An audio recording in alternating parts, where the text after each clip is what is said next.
Milenio 3, en la cadena SER, con Iker Jiménez.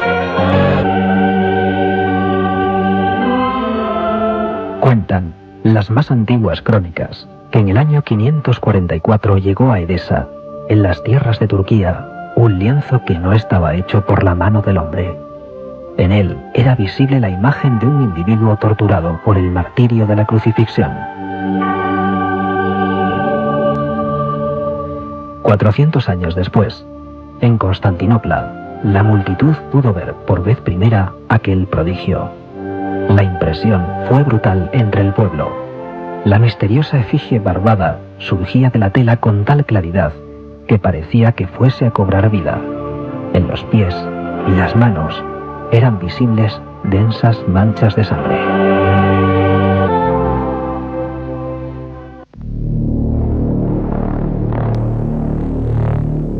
Buenas noches, Milenio 3, uno de los programas que más nos habéis solicitado sin duda alguna.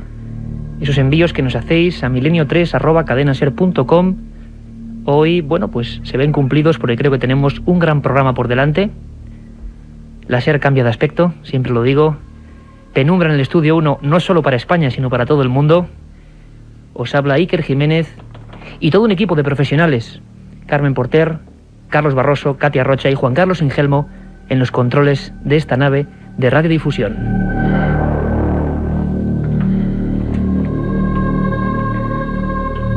Efectivamente, en el año 944 de nuestra era se habla de una síndone, de un lienzo misterioso que llega a Estambul. Hay constancia de que en 1204, tras la ocupación de los cruzados, ese lienzo llega a Francia. Y después, en 1543, se traslada a Turín, donde hoy está. Mientras hacemos este programa, esa figura, ese trozo de tela misterioso, 430 centímetros de largo y 110 de ancho, continúa desafiando a la ciencia. El enigma de la sábana santa no es un enigma tan solo religioso, estaríamos muy equivocados. Es un verdadero enigma científico hoy en día. Un enigma que además ha motivado las investigaciones de todo tipo de expertos, creyentes y completamente agnósticos. Y todos se encuentran en esa efigie latente como si hubiera sido quemada. Esa efigie de un hombre barbado, de 1,81 de altura. Esa especie de silueta que después de 50 años de pruebas nadie ha podido volver a reproducir. Algunas de las últimas noticias, se vuelve a hablar actualmente de la sábana santa, y luego lo iremos desbrozando, hablan de 2000 bronces ardientes a diferentes temperaturas sobre los que se echó todo tipo de linimentos, inciensos, aloes, materiales con los que se supone que se crucificaba y embalsamaba en la época de Jesús de Nazaret. Ninguno de esos 2000 bronces, de esas 2000 pruebas, ha dado el mismo resultado. Sigue siendo, como digo, algo que nos desafía a todos. Tengo que decirles que parte del equipo de Milenio 3 tuvo la suerte, la increíble suerte, con un permiso muy especial, de estar hace un año 4 días a solas con la sábana santa de Turín. Y tengo que sincerarme con todos ustedes, con todos vosotros. Para mí el enigma de la sábana santa era uno más, algo que me sonaba a viejas reliquias, una historia que, bueno, jamás me interesó. Sin embargo, cuando estuve delante de ese rostro, con manchas de sangre, con 712 latigazos grabados de alguna forma en ese cuerpo, mi impresión y mi instinto periodístico varió. Estábamos ante un auténtico misterio. El misterio que hoy aquí vamos a analizar profundamente con los mejores especialistas. El misterio de la sábana santa de Turín.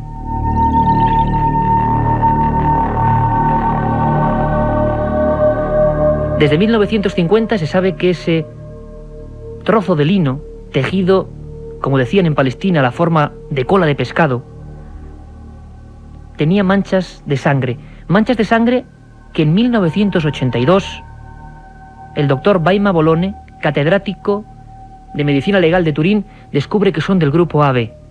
Esa sangre es como distinta a la imagen latente, a la imagen como de una radiografía, que reproduce a alguien muy parecido a Jesús de Nazaret. Sobre las muñecas, no sobre las palmas, hay una explosión de ese líquido sanguíneo que ha quedado ahí, también sobre los pies. Los forenses nos hablan de un retrato falso o auténtico que reproduce exactamente, milimétricamente, el martirio de un crucificado. 50 años de análisis, datos tan estremecedores como el que obtuvo el polinólogo suizo experto en extraer pólenes en el estudio forense, Max Frey. En 1978 se analiza esa sábana y se demuestra que hay 22 tipos distintos de pólenes precisamente que correspondían a Turquía, a Francia, a Italia, y la mayoría de ellos eran endémicos, eran solo propios de Genesaret, en Palestina. ¿Quién había dejado esos pólenes? Si fuese un fraude, como hoy veremos que también se especula con ello, del siglo XII o XIII, ¿quién hacía ese fraude siendo consciente de que muchos siglos después el ser humano iba a poder ver con potentes microscopios los pólenes? Un enigma, falsedad, auténtico misterio. Hoy, se lo aseguro, lo vamos a analizar con todas las consecuencias, aquí en Milenio 3, el programa que nos habéis pedido, el enigma de la síndone. Una circunferencia de 1 metro. Me llegó a cegar los ojos y quedé casi inconsciente. Sobre el fenómeno ovni no existe término medio, o crees o no crees. En ambos casos el libro Encuentros de Iker Jiménez resulta apasionante. Encuentros, la obra más completa sobre ovnis en España, desvela más de 300 casos y casi 400 fotografías. Y además incluye un CD con 80 minutos de reveladores testimonios. Encuentros de Iker Jiménez, publicado por editorial EDAF. Como digo ahora mismo, metido en una urna de gas inerte, esa figura, sea de quien sea, sigue observándonos. En 1978, el escáner VP8 de la NASA, el mismo que sondeó las primeras imágenes de Marte, pasó 120 horas sobre el lienzo misterioso. Descubrió una cosa sensacional. El dibujo, la mancha, la efigie, lo que sea, no tiene ni una sola traza ni direccionalidad, es decir, no hay pinceladas, no hay trayecto, es un todo, nadie lo ha dibujado. No podía hablarnos en este país nadie mejor de este enigma que el padre José Francisco Guijarro, que es capellán del Monasterio de las Descalzas Reales y además, tengo que decirlo, es una de las personas dentro de la Iglesia con más espíritu investigador, luego hablaremos de algunas cosas, que yo me he encontrado en mis años de periodista. Una de las cosas que le apasiona y de lo que más sabe es sobre la Sábana Santa de Turín. Bienvenido a este programa Milenio 3. Buenas noches y muchas gracias, muchas gracias. Gracias a ti por visitarnos, porque es un tema que hoy mismo algunos periódicos hablaban de la muerte de algunos científicos que en su día postulaban que la Sábana Santa podía ser un fraude. Es decir, la gente todavía, a día de hoy, tiene muchas ideas confusas, piensa la mayoría de ellos que es un fraude del siglo XII. Pero a mí me gustaría preguntarle algo que a mucha gente sé que le inquieta. Y sé además que usted es una de las pocas personas que puede investigar, y lo ha hecho muchas veces, en ese increíble y magnífico archivo vaticano. ¿Qué opina el Vaticano? ¿Qué opina la propia Iglesia, o quizá el propio Juan Pablo II, al que usted conoce personalmente y que estuvo delante de la Sábana de Turín? ¿Qué opinión hay al respecto hoy en día sobre este misterio? Bueno, el magisterio de la Iglesia considera que es fundamental en la fe cristiana el hecho de la resurrección de Jesucristo. El que haya una reliquia relacionada más o menos con la resurrección ni le pone ni le quita garantía ni veracidad al misterio, que es lo que es fundamental de la fe. Entonces, el lienzo, la síndone, considerado la Sábana Santa de Turín, es, si acaso, un elemento accesorio, un objeto de devoción y de culto durante siglos, durante los últimos siglos, en la fe y en la vida de la Iglesia, pero de cuya autenticidad no depende la verdad de la resurrección. Desde el magisterio de la Iglesia, desde la teología, en lo que tenemos que insistir es en el hecho de la resurrección de Jesucristo, de la muerte y de la resurrección de Jesucristo. Y tenemos que dejar como una cosa accesoria, respetable pero accesoria, las distintas reliquias de la pasión, como puede ser el lignum crucis, como puede las distintas reliquias que se conservan de la cruz, el título de la cruz, el además medio un título tema de la apasionante, cruz, el Titulum Crucis de la Basílica Sesoriana de Roma, la Sábana Santa de Turín, los clavos, las espinas que en unos sitios o en otros se relacionan con la corona de espinas. Todas estas cosas son dignas de respeto, de análisis, de estudio, pero no son determinantes para lo que es la fe de la Iglesia. De todas formas, la Sábana Santa, este objeto que hoy analizamos en concreto, y un gran misterio sobre las reliquias, digamos, que se consideran por lo menos auténticas o mejor analizadas por la ciencia, ninguna de ellas ha sido tan analizada como este objeto, este lienzo que, como digo, todavía está ahí y impresiona. Ya os lo comento y se lo comento a toda la audiencia de forma personal, porque se ve que es un martirizado, un hombre que ha sufrido y que de alguna forma ha dejado su impronta ahí. Volvemos en un segundo a analizar esto con toda la profundidad que se merece. La otra realidad. Milenio 3. En la cadena SER. La otra realidad. Milenio 3. En la cadena SER. La estampa de un crucificado que resiste cualquier análisis científico. Y luego hablaremos de esa famosa prueba del carbono 14, año 88, todos los telediarios del mundo, todos los periódicos del planeta Tierra hablan del gran fraude. Esa prueba del carbono 14 realizada por el British Museum indica que puede ser una reliquia comprendida entre los siglos XII y XIII, entre el año 1260 y 1390. Realmente veremos cómo a día de hoy, en el año 2002, aunque los periódicos no informen de ello, se tienen muchísimas dudas, hasta las propias personas que hicieron el informe. Lo comprobaremos con datos. Lo cierto es que ese lino refleja perfectamente a nivel forense lo que fue la muerte de un hombre prácticamente idéntica como la que, según nos cuenta la Sagrada Escritura, le ocurrió a ese hombre tan excepcional como debió ser Jesús de Nazaret. Milenio 3 ha hablado con uno de los forenses más prestigiosos de este país. Es José Antonio García Andrade, catedrático, profesor de Psiquiatría Forense en la Universidad Complutense de Madrid. Y le hablábamos de la llamada autopsia de Cristo. Si es cierto que fue un terrible martirio y que la sábana lo reproduce exactamente, con circunstancias tan milimétricas como que el hombro donde se sujetaba una parte de la cruz esté un tanto más herido o erosionado que el otro, como que los latigazos que recorren milimétricamente la espalda de este supuesto individuo sean, tal y como los daba, un llamado flagrum de 2 poleas. Si es un fraude, desde luego es uno de los mayores fraudes de todos los tiempos. Escuchamos un momento a José Antonio García Andrade, profesor de Psiquiatría Forense de la Universidad de Madrid. Es una muerte cruel porque realmente son muchos los elementos que se van sumando poco a poco en las distintas fases y en las distintas etapas por las que atraviesa la agonía. En aquella época lo importante era que el condenado a muerte, por las causas que fuesen, pues padeciese la agonía lo más cruel posible y lo más larga posible, hasta tal punto que verdaderamente en la muerte de Cristo, con la crucifixión, que curiosamente estaba prohibida a los ciudadanos romanos, era una muerte de alguna forma pues que hacía a los sujetos que la padeciesen algo infamante, ¿no? Y verdaderamente es una muerte en la que predomina un síndrome de ahogo, de asfixia.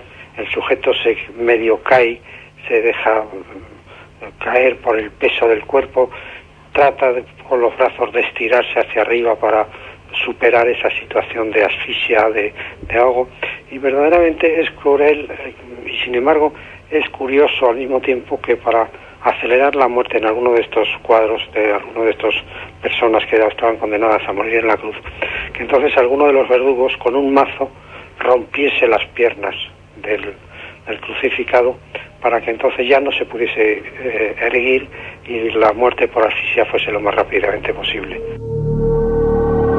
Una muerte tremendamente cruel. José Francisco Guijarro, el Santo Sudario de Turín refleja exactamente esta muerte tal y como debió ocurrir. Sí, desde luego. Y además hay que tener en cuenta una cosa. Cuando el emperador Constantino se convierte al cristianismo, se suprime y se prohíbe en todo el Imperio Romano la muerte de cruz, que era una cosa tan atroz para los que la habían visto, que no se encuentran representaciones iconográficas de Jesucristo crucificado hasta que se había olvidado lo que era la crucifixión. Debe ser un espectáculo terrible para el pueblo que, sin embargo, acudía allí a observar ese tipo de actos. Bueno, morbo hay en todas partes. Pero claro, la muerte de cruz, cuando era una realidad que se conocía en la sociedad y se conocía directamente, era algo tan terrible que los cristianos nunca se atrevieron a representar a Cristo crucificado hasta que desapareció la crucifixión. Y entonces ya, en el siglo VI, se empieza a representar a Cristo crucificado. Sin embargo, es por las palmas de las manos. Claro, como no había un ejemplo directo de lo que era la crucifixión, y hay el texto del Salmo de han taladrado mis manos y mis pies, se interpreta al taladrar las manos como el taladrar la palma. Que si se cuelga un cuerpo, vivo o muerto, colgándolo de un clavo que le atraviesa la palma de la mano, el mismo peso del cuerpo hace que se desgarren los pocos músculos y los tendones que quedan entre los metacarpianos y se cae. Le preguntaba esto porque Por eso, nuestra audiencia nos dice siempre que si en la sábana santa, en las fotos que han visto, yo lo pude ver allí, las imágenes están, los clavos supuestamente, o la sangre está en las muñecas, es curioso porque ya todo el mundo en aquella época, en la Edad Media, supuestamente pensando siempre que era un fraude, según dice la gente, lo más lógico sería representar esa figura del lienzo con las palmas de las manos clavadas, como ocurría en toda la iconografía artística, ¿no? En toda la iconografía cristiana posterior a Constantino, que es ya un siglo y medio después de Constantino, que es cuando se empieza a representar a Jesús crucificado. Hasta entonces no habían tenido el valor de representar a Cristo crucificado. Por lo que era la crucifixión, porque ellos sabían que era la crucifixión, pero cuando ya la crucifixión es algo que se olvida y que queda en un recuerdo de la historia, pues entonces ya se representa al crucificado como se pensaba que era un crucificado. No sé, ¿qué nos pasaría a nosotros ahora, por ejemplo, si hay que representar un garrote vil? Que es una cosa que ha desaparecido ya de nuestra cultura más inmediata. Sin embargo, si ese es Cristo el que está en ese lienzo, parece ser, según los forenses, que fue clavado por el llamado espacio de Destot, como en las muñecas, una especie de hueco que tenemos, ¿no? Sí, es que únicamente metiendo un clavo entre lo que es el cúbito y el radio, se consigue que no se desgarre la mano y que pueda permanecer el peso del cuerpo colgando de las dos muñecas, de dos clavos en las muñecas, sin que la mano se desgarre. Pero si se desgarra la mano clavando por la palma, entonces el cuerpo, vivo o muerto, se cae al suelo. José Francisco Guijarro, es cierto, las investigaciones a día de hoy, la NASA, científicos investigadores completamente independientes, diferentes universidades, siguen haciendo nuevos descubrimientos, aunque no se conozcan la mayoría de las veces. Uno de ellos es impresionante. Es cierto que en uno de los ojos, a nivel microscópico, de esa figura, esa cara barbada, que parece que es la de, o se supone que es la de Jesús de Nazaret, ¿ha aparecido una moneda? No, microscópico no. Se ve una moneda. ¿Y qué moneda es? Es un lepton, que es una moneda griega de cobre, pequeña. O sea, sería pues lo que sería ahora una moneda de 5 euros, vamos, más o menos, que se utilizaba, había la costumbre de poner unas monedas sobre los párpados para que quedaran cerrados los ojos de los cadáveres. Y entonces, en el ojo izquierdo del cadáver se ha conservado el lepton, mientras que el del ojo derecho se ha debido caer. Y por eso, cuando ha quedado impresionada, estampada, la figura del crucificado en el lienzo, en la sábana de Turín, ahí se ha llegado a ver efectivamente que, aparte de las manchas de sangre en la frente y estas cosas, que se conserva la moneda.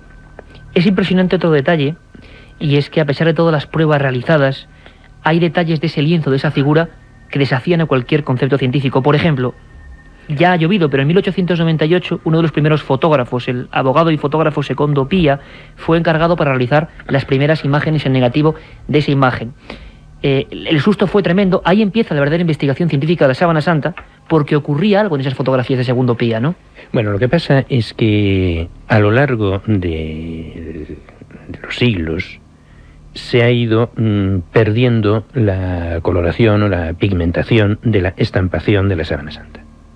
O sea, en este momento la Sábana Santa vista con la vista natural se conservan muy bien, se observan muy bien las manchas de sangre, pero la estampación de la figura del crucificado no se ve con facilidad a simple vista.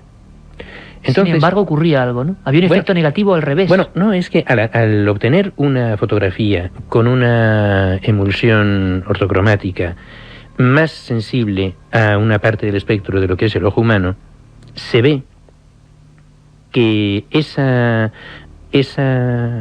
estampación, que ahora no se percibe con claridad a simple vista, sí se observa por por la impronta que produce en una emulsión fotográfica ortocromática. Cuentan que Secundo Pía, este primer hombre que hace una fotografía en solitario, a oscuras, con unos focos muy concretos a la sábana santa, salió espantado porque es la primera vez que el ojo humano ve esa representación que parece salir del lienzo. No, no es la primera vez. Porque cuando se habla de Edesa, el año 534, y cuando todavía no se había perdido la pigmentación, entonces se observaba y se reconocía perfectamente lo que ahora ya ha quedado muy borroso. Y entonces hay algunas pinturas, algunos dibujos de copia de la sábana de Turín que representan con trazos. Esto es una copia pictórica, o sea, esto no es que sea una reproducción directa de la sábana santa, es una copia. Y entonces en esas copias se ve con toda claridad lo que ahora solamente se ve con claridad a través de la fotografía. Hay una copia de tamaño muy reducido en el Museo del Monasterio de los Descansos Reales de Madrid. Sin embargo, en el año 88, José Francisco Guijarro, ocurre el gran estallido mundial. La sábana santa, supuestamente, según dicen las noticias, es un tremendo fraude. Los científicos, que incluso hablábamos de la NASA, como John Jackson, catedráticos como Baima Bolone, personas que habían estado implicadas en la investigación, no se lo creen, pero el Museo Británico, encabezado ese comité de análisis por Michael Tidd, cogen un trocito de la sábana y lo someten al carbono 14. Vamos a ver qué es lo que ocurrió. En 1988 estalló la noticia. El British Museum analizaba un fragmento de la síndone y tras someterlo a la prueba del carbono 14, determinaba que se trataba de una falsificación del siglo XIII. La noticia se conoció en todo el mundo, provocando un cataclismo en millones de personas que consideraban auténtica la reliquia. 10 años después, en una carta remitida al Vaticano, los propios autores del análisis dudaban del procedimiento. Hoy, existen argumentos suficientes para pensar que aquella datación fue completamente errónea.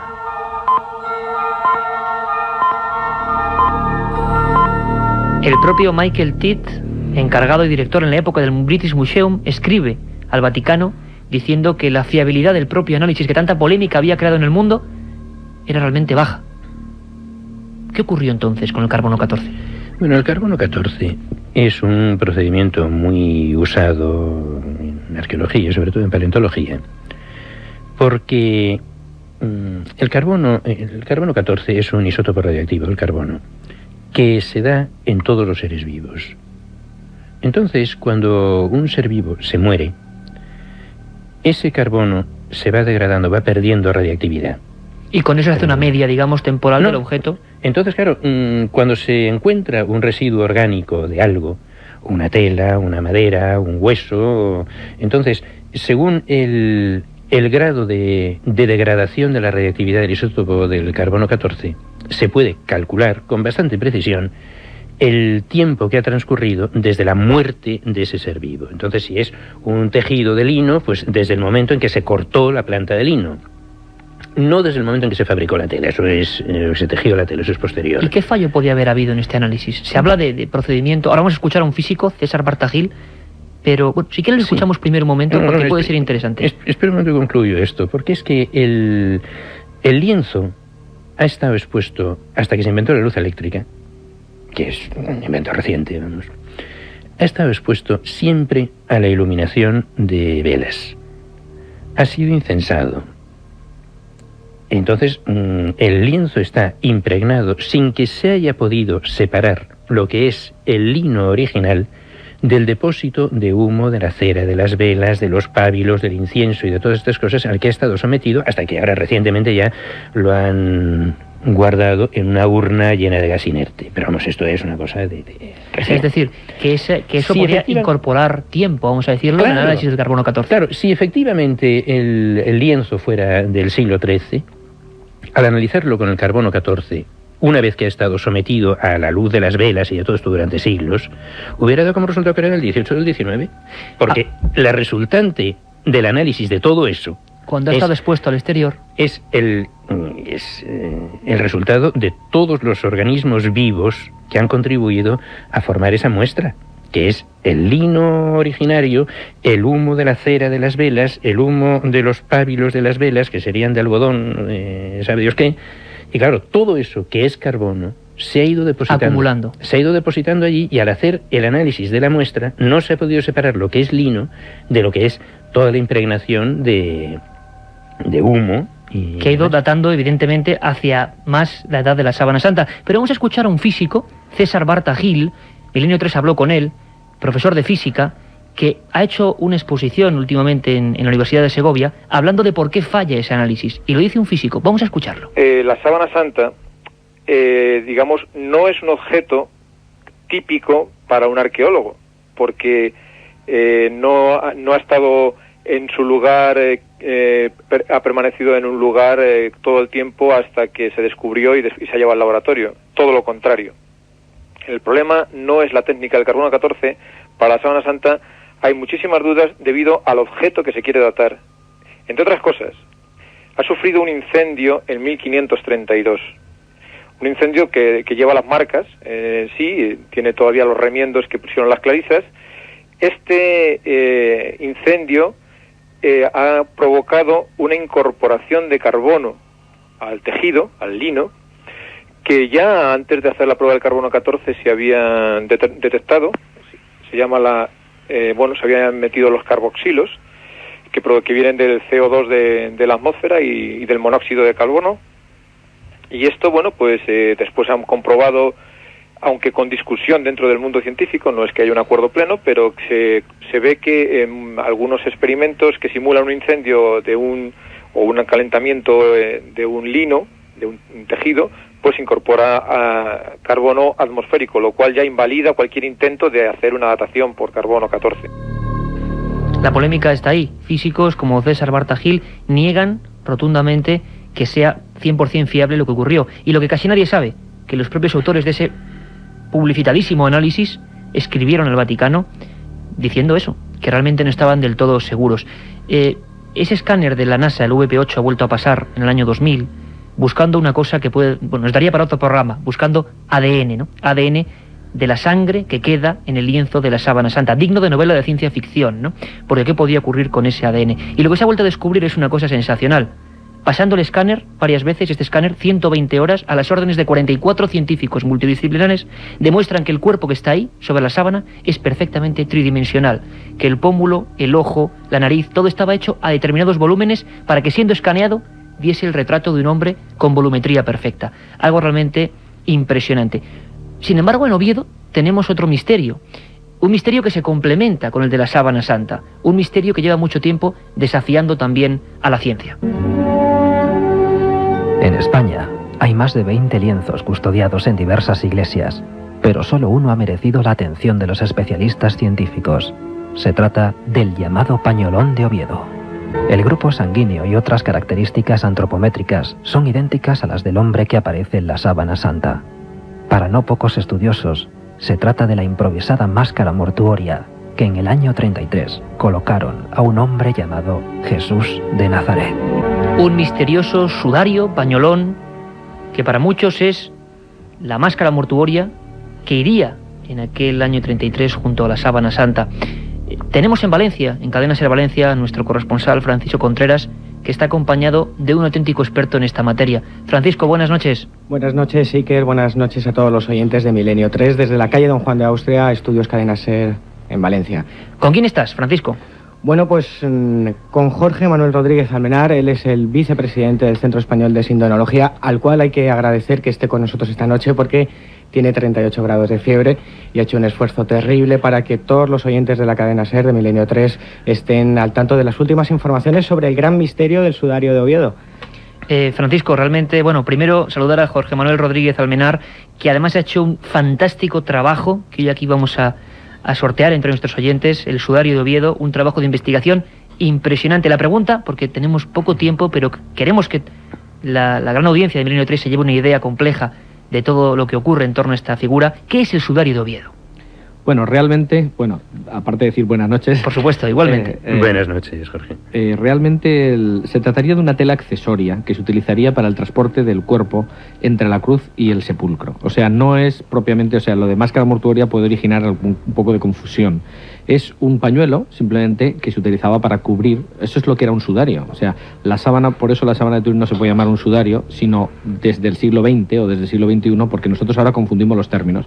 En el tiempo de Jesús, desde luego, una cosa era la síndone, por eso nosotros utilizamos la palabra síndone para referirnos a la sábana, y otra cosa es el sudario. Sudarión, en griego, es pañuelo, prácticamente, por eso se habla del pañolón, pero vamos, es un pañuelo grande.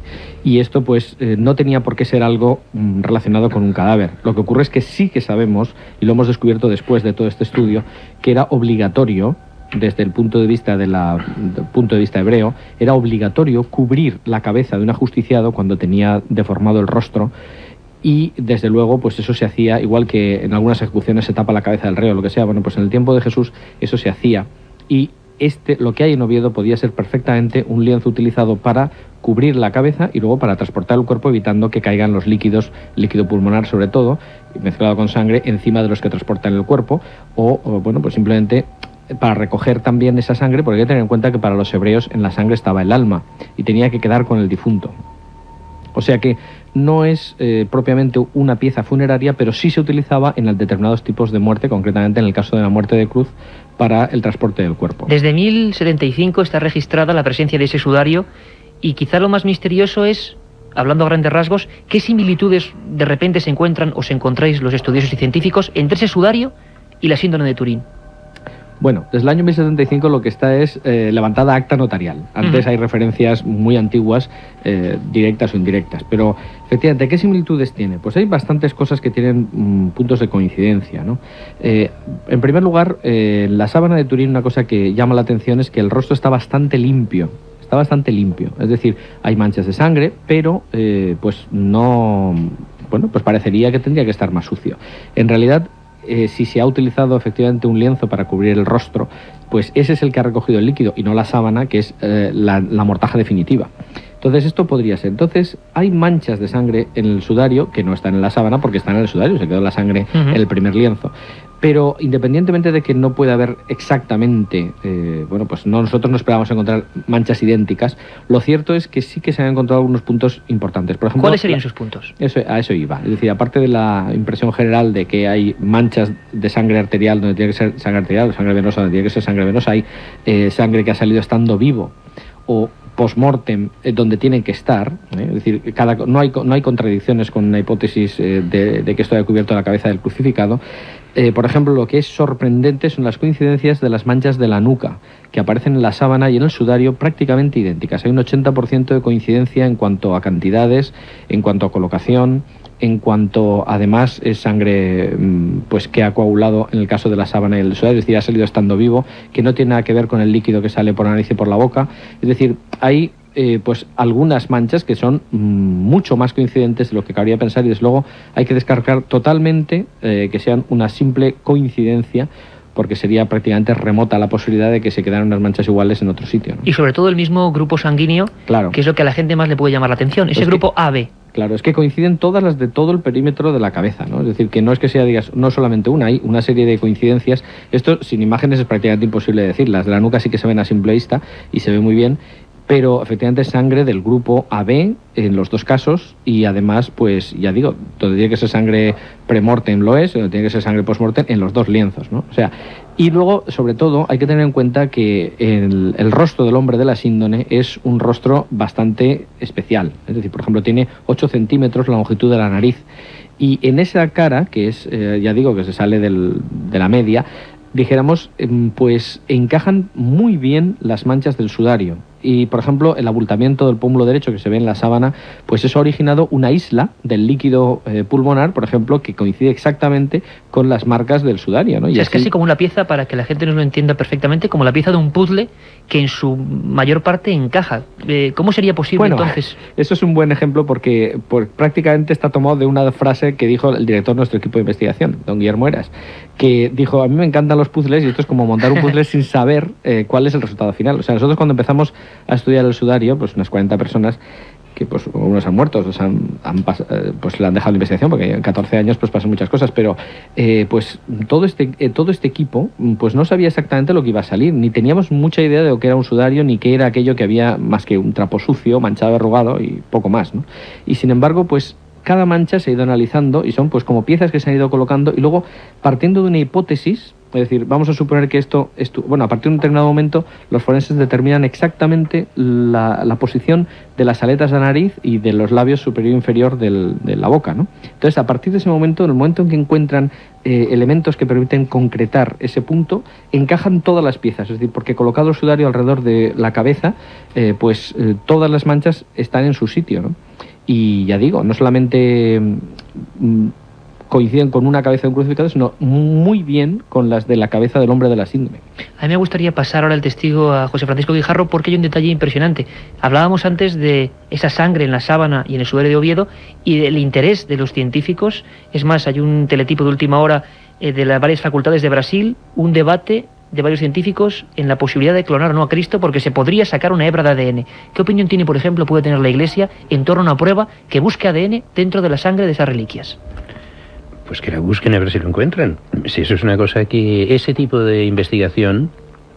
Porque científicamente al menos habría bases para intentar hacerlo, ¿no? Por lo menos se puede intentar. Por lo menos se puede intentar. Habrá que ver. Si me permiten, yo diría que sobre eso sé un poquito, ¿no? Entonces, lo que ocurre es que la determinación del ADN pues es difícil porque se trata de un ADN muy antiguo, es decir, toda la cadena genética pues está rota y hay fragmentos. Lo que sí que sería importante es hacer una comparativa de ADN entre la sábana y el sudario, porque si se supone que son de la misma persona, los fragmentos que haya coincidirán.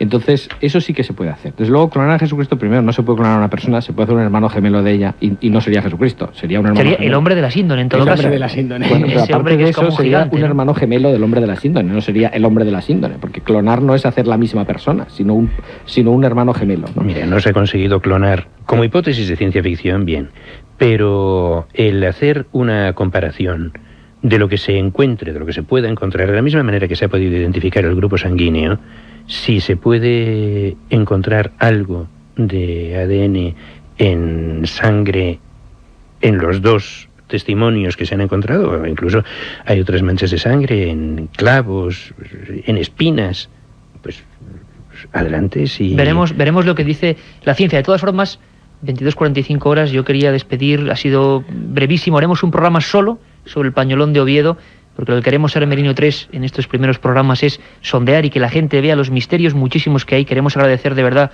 tanto a Jorge Manuel Rodríguez Almenar, trabajo excepcional, el sudario de Oviedo, una guía de imágenes realmente impresionante de 14 años de profunda investigación, que además hoy vamos a sortear a nuestros oyentes, y os emplazamos, Francisco, Jorge Manuel, a estar haciendo un programa solo sobre este misterio, porque los oyentes se han dado cuenta hoy seguro que merece mucho la pena. La otra realidad. Fenómenos extraños. Misterios sin resolver. Milenio 3. En la SER. Haremos, lo prometemos, un programa solo dedicado con nuestros compañeros hoy en Valencia sobre el tema del pañolón de Oviedo. Hemos dejado unos cuantos detalles para sembrar misterio, para realmente dejaros con la miel en los labios en el buen sentido, porque retomaremos la investigación. No tenemos mucho tiempo, pero José Francisco Guijarro, hemos sondeado, hemos dejado, podríamos hacer un programa especial de muchas más horas sobre la sábana santa y sobre su misterio, pero me gustaría preguntarle ya casi a nivel personal. A día de hoy se habla de todo tipo de cosas, la sábana santa sigue sin saberse realmente qué es, y para usted, ¿qué clase de energía pudo desprender aquel hombre, si es aquel hombre, Jesús de Nazaret, el que se quedó grabado allí? Bueno, eso es una cuestión interesante, porque es un fenómeno único.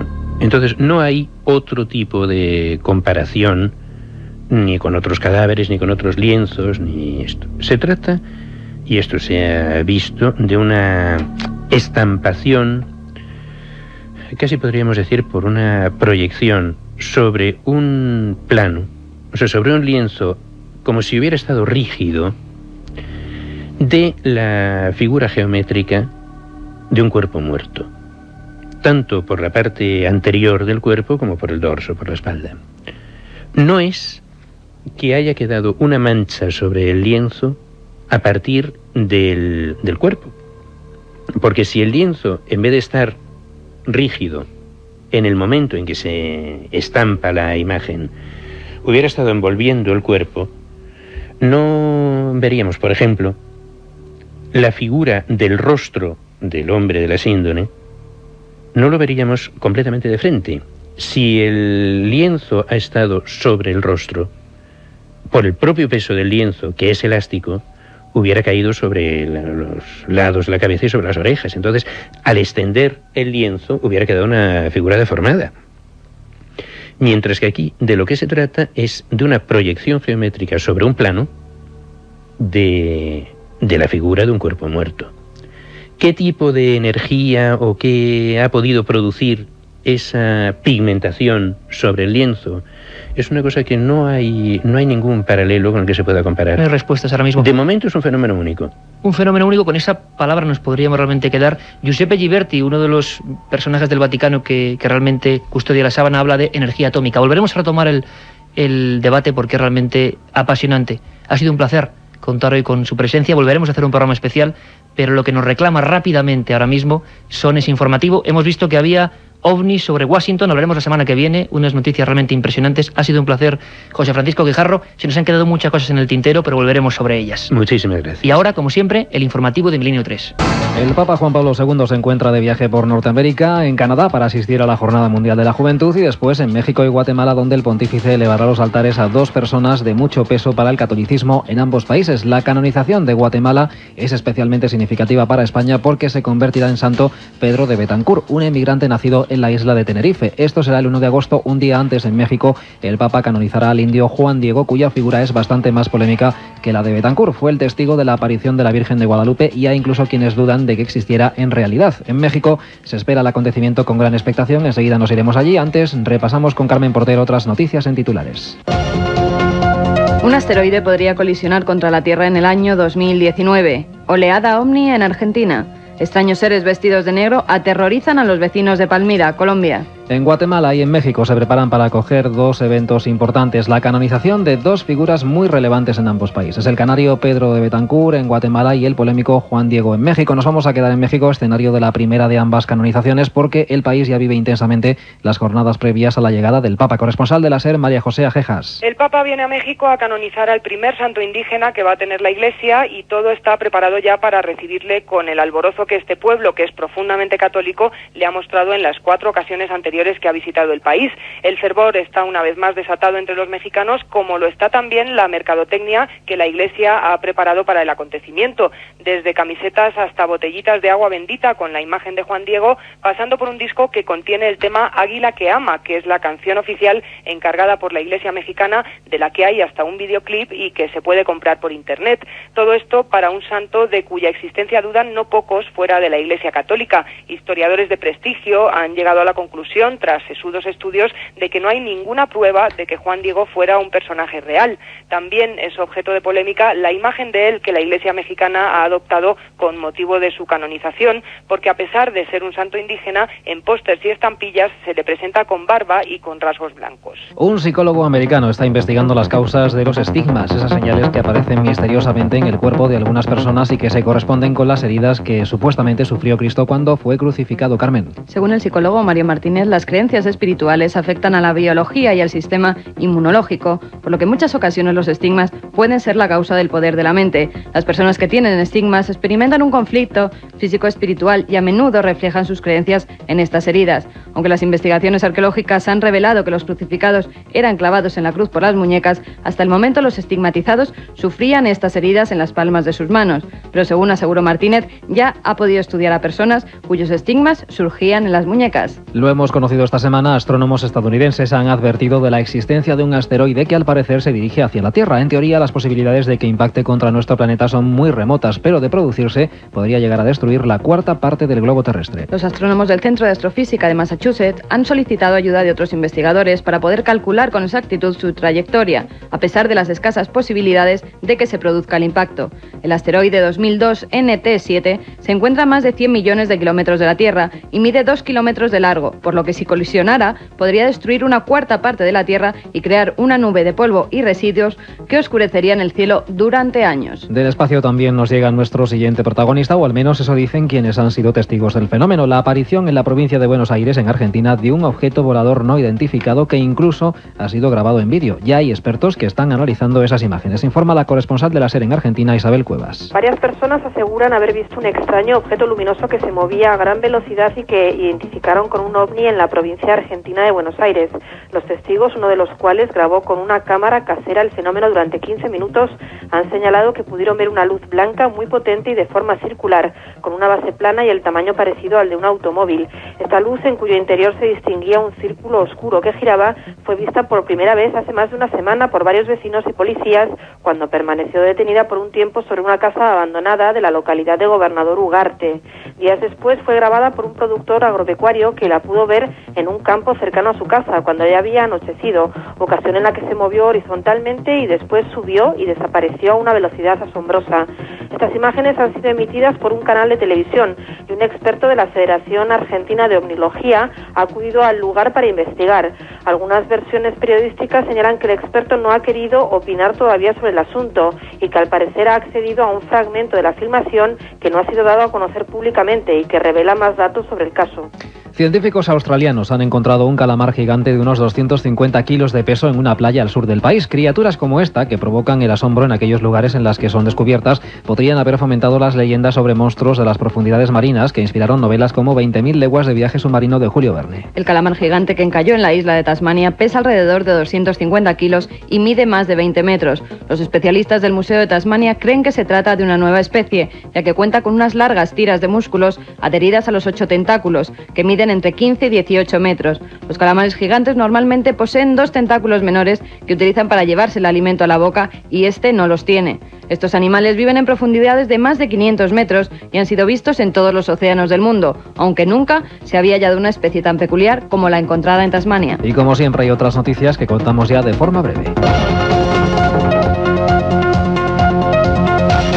Científicos brasileños descubren los restos de un gran reptil volador de la época de los dinosaurios. El pterosaurio, según los investigadores, vivió hace 110 millones de años. Tenía una cabeza de 1,42 metros de longitud en la que se alzaba una gran cresta huesuda en forma de V y podía llegar a medir 5 metros. Por la forma de sus mandíbulas, que terminan en un pico con forma de tijera, se piensa que volaba casi rozando la superficie con la mandíbula parcialmente sumergida para capturar los peces que le servían de alimento. Y ya saben lo que dicen las meigas, a ver las ailas. En Colombia varias personas aseguran haber visto a una bruja típica sobre el tejado de una casa vestida de negro y con dientes grandes y brillantes. Según los vecinos de Palmira, Colombia, una mujer vestida de negro apareció sobre el techo de una de las casas, saltó hasta un árbol que se encontraba en el patio de la vivienda y miró a la gente que allí estaba reunida de manera desafiante. Los testigos aseguraron que se trataba de una bruja y que tenía unos dientes amarillos y grandes que le brillaban con la luz. Ante el revuelo que se formó en torno a la entidad, tuvieron que acudir varios agentes policiales para calmar los ánimos. Con esta historia de brujas despedimos el mes de julio en Milenio 3. La próxima semana más noticias y asuntos que nos depare la misteriosa actualidad alrededor de todo el mundo.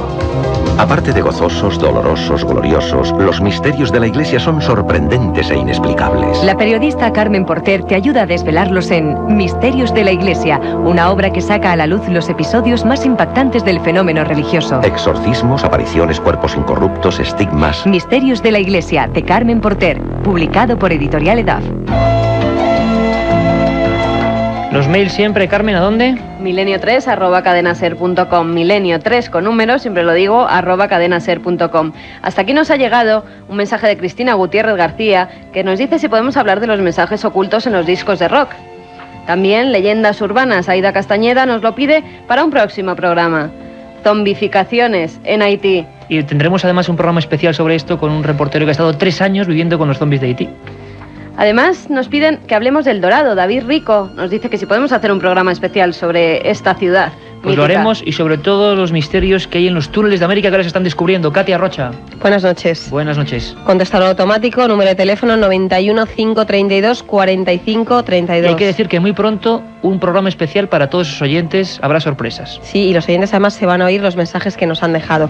Los ganadores del libro que regalamos la semana pasada, Operación Al-Ándalus, de Juan Jesús Vallejo, han sido Javier Caldillo, de Salamanca, Torcuato Montero de Granada, José María Morán García, Amparo Chachío Peláez y María Ángeles Ita. Esta semana regalamos 3 libros del Sudario Oviedo, guía e imágenes, editado por Ediciones Universidad de Navarra. Un trabajo excepcional, las noticias muchísimas, recuérdenlo, hoy alerta OVNI y 2 F-16 sobre Washington. Hablaremos de ello, sean felices en estos 7 días.